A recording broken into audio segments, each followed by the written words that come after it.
ನಮಸ್ಕಾರ ಪ್ರಿಯ ವೀಕ್ಷಕರೇ. ನಾಗರ ಪಂಚಮಿಯು ಭಾರತದ ಹಲವಾರು ಭಾಗಗಳಲ್ಲಿ ಹಿಂದೂಗಳು ಆಚರಿಸುವ ಒಂದು ಹಬ್ಬ. ಇದನ್ನು ಶ್ರಾವಣ ಮಾಸದ ಶುಕ್ಲ ಪಕ್ಷದ ಪಂಚಮಿಯಂದು ಆಚರಿಸಲಾಗುತ್ತದೆ. ಈ ದಿನದಂದು ನಾಗದೇವತೆಯನ್ನು ಪೂಜಿಸಲಾಗುತ್ತದೆ. ಪೂಜೆಯ ಅಂಗವಾಗಿ ದೇವಸ್ಥಾನದಲ್ಲಿರುವ ನಾಗಮೂರ್ತಿ ಹಾಗೂ ಹುತ್ತಗಳಿಗೆ ಭೇಟಿ ನೀಡಿ ಎಲ್ಲ ಕೆಡುಕುಗಳಿಂದ ತಮ್ಮನ್ನು ರಕ್ಷಿಸೆಂದು ಬೇಡಿಕೊಂಡು ಜನರು ಹಾಲು, ಅರಸಿನ, ಎಳನೀರನ್ನು ಅರ್ಪಿಸುತ್ತಾರೆ. ಈ ದಿನ ಕತ್ತರಿಸುವ ಅಥವಾ ತುರಿಯುವ ಹಾಗೂ ಭೂಮಿಯನ್ನು ಅಗೆಯುವ ಕೆಲಸವನ್ನು ಮಾಡುವುದಿಲ್ಲ. ಸರ್ಪಗಳು ಪ್ರೀತಿ ಹಾಗೂ ಶತ್ರುತ್ವವನ್ನು ಮರೆಯಲಾರವು. ಕೃಪೆ ಮಾಡಿದರೆ ಆಶೀರ್ವಾದ, ದ್ವೇಷ ಮಾಡಿದರೆ ವಿಪತ್ತು. ಇದು ವಿವಾಹ ವಿಚ್ಛೇದನೆ, ಸಂತಾನದಲ್ಲಿ ವಿಳಂಬಕ್ಕೆ ಕಾರಣವಾಗಬಹುದು.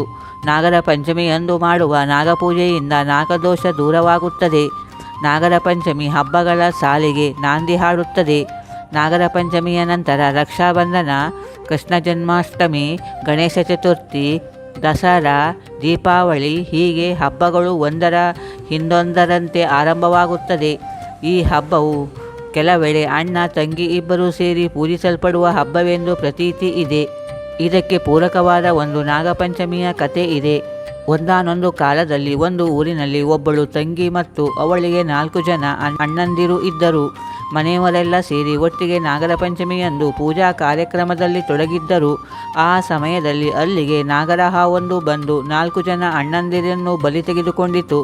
ಆಗ ಆ ತಂಗಿಯು ಅಣ್ಣಂದಿರನ್ನು ಕಳೆದುಕೊಂಡ ನೋವನ್ನು ತಡೆಯಲಾರದೆ ಆ ನಾಗರ ಹಾವಿಗೆ ಹೇಳಿದಳು, ನನ್ನ 4 ಜನ ಅಣ್ಣಂದಿರಲ್ಲಿ ಒಬ್ಬರನ್ನಾದರೂ ಬದುಕಿಸಿಕೊಡು, ನಾನು ಯಾರನ್ನು ಅಣ್ಣ ಎಂದು ಕರೆಯಲಿ ಎಂದು ಕಣ್ಣೀರಿಟ್ಟಳು. ತದನಂತರ ಆ ನಾಗರ ಹಾವು ಆಕೆಯ ಮಾತಿಗೆ ಕಿವಿಗೊಟ್ಟು ಅಣ್ಣಂದಿರ ಬಳಿ ಬಂದು ಒಬ್ಬ ಅಣ್ಣನನ್ನು ಪ್ರಾಣಾಪಾಯದಿಂದ ಕಾಪಾಡಿತು. ನಂತರ ಆ ಅಣ್ಣ ತಂಗಿ ಇಬ್ಬರೂ ಸೇರಿ ನಾಗರ ಪಂಚಮಿ ಹಬ್ಬವನ್ನು ಸಂಭ್ರಮದಿಂದ ಆಚರಿಸಿದರು ಎನ್ನಲಾಗಿದೆ. ನಾಗರ ಪಂಚಮಿಯ ಪುರಾಣ ಕಥೆ. ಜನಮೇಜಯ ರಾಜ ತನ್ನ ತಂದೆ ಪರೀಕ್ಷಿತ ರಾಜನ ಸಾವಿಗೆ ಸರ್ಪವೊಂದು ಕಾರಣವೆಂದು ತಿಳಿದು ಭೂಲೋಕದಲ್ಲಿ ಸರ್ಪ ಸಂಕುಲವನ್ನು ನಿರ್ನಾಮ ಮಾಡಲು ಸರ್ಪ ಯಜ್ಞವನ್ನು ಆರಂಭಿಸುತ್ತಾನೆ. ಆ ಸಂದರ್ಭದಲ್ಲಿ ಸರ್ಪಗಳ ದೂರದ ಬಂಧುವಾದ ಆಸ್ತಿಕ ಋಷಿಯು ಸರ್ಪಯಜ್ಞ ಮಾಡುವ ಜನಮೇಜಯ ರಾಜನ ಬಳಿ ತೆರಳಿ, ಪ್ರಾಣಿ ಹಿಂಸೆ ಮಹಾಪಾಪ, ನೀನು ಮಾಡುತ್ತಿರುವ ಸರ್ಪಯಜ್ಞವನ್ನು ನಿಲ್ಲಿಸಬೇಕು ಎಂದು ಕೇಳಿಕೊಂಡನು. ಆಗ ಜನಮೇಜಯನು ಆಸ್ತಿಕ ಋಷಿಯ ಮಾತಿಗೆ ಬೆಲೆ ಕೊಟ್ಟು ಸರ್ಪಯಜ್ಞವನ್ನು ನಿಲ್ಲಿಸಿದ. ಸರ್ಪಗಳು ಋಷಿಯ ಸಹಾಯಕ್ಕೆ ಕೃತಜ್ಞರಾಗಿ ಸಂಕಷ್ಟ ಕಾಲದಲ್ಲಿ ನಮ್ಮನ್ನು ಯಾರು ಸ್ಮರಿಸುತ್ತಾರೋ ಅವರನ್ನು ನಾವು ಕಚ್ಚುವುದಿಲ್ಲ, ಬಾಧಿಸುವುದಿಲ್ಲ ಎಂದು ವಾಗ್ದಾನ ನೀಡಿದವು. ಆ ದಿನವೇ ಮುಂದೆ ನಾಗರ ಪಂಚಮಿ ಎಂದು ಆಚರಿಸಲಾಯಿತು. ಇನ್ನೊಂದು ಜನಪ್ರಿಯ ನಾಗರ ಪಂಚಮಿಯ ಕತೆ. ಶ್ರೀಕೃಷ್ಣನ ಬಾಲ್ಯದ ಕತೆ. ಹಿಂದೊಮ್ಮೆ ಯಮುನಾ ನದಿಯ ತೀರದಲ್ಲಿ ಕೃಷ್ಣ ತನ್ನ ಸ್ನೇಹಿತರೊಂದಿಗೆ ಆಟವಾಡುತ್ತಿದ್ದ ಚೆಂಡು ನದಿಯಲ್ಲಿ ಬೀಳುತ್ತದೆ. ಕೃಷ್ಣ ನದಿಗೆ ಇಳಿಯುತ್ತಾನೆ. ಆ ನದಿಯಲ್ಲಿ ವಿಷಮಯ ನಾಗ ಕಾಳಿಯನು ವಾಸಿಸುತ್ತಿದ್ದ. ನದಿಯ ನೀರು ವಿಷದಿಂದ ಕಪ್ಪಾಗಿತ್ತು. ಕೃಷ್ಣನು ಸರ್ಪದಿಂದ ಸತ್ತೇ ಬಿಡುತ್ತಾನೆ ಎಂದು ಜನರು ಬೆಚ್ಚಿಬಿದ್ದರು. ಆದರೆ ಅಲ್ಲಿ ನಡೆದದ್ದು ಬೇರೆ. ಕೃಷ್ಣ ಕಾಳಿಯನೊಡನೆ ಹೋರಾಡಿ ಆತನನ್ನು ಸೋಲಿಸಿದ.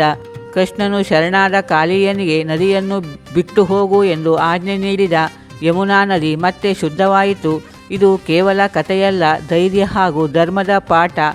ನಾಗದೇವರ ಆಶೀರ್ವಾದ ನಮ್ಮೆಲ್ಲರ ಮೇಲಿರಲಿ. ವೀಕ್ಷಕರೇ, ಈ ವಿಡಿಯೋ ನಿಮಗೆ ಇಷ್ಟವಾಗಿದ್ದರೆ ಲೈಕ್, ಸಬ್ಸ್ಕ್ರೈಬ್, ಕಮೆಂಟ್ ಮತ್ತು ನಿಮ್ಮ ಮಿತ್ರರಲ್ಲಿ ಶೇರ್ ಮಾಡಿ. ಧನ್ಯವಾದಗಳು.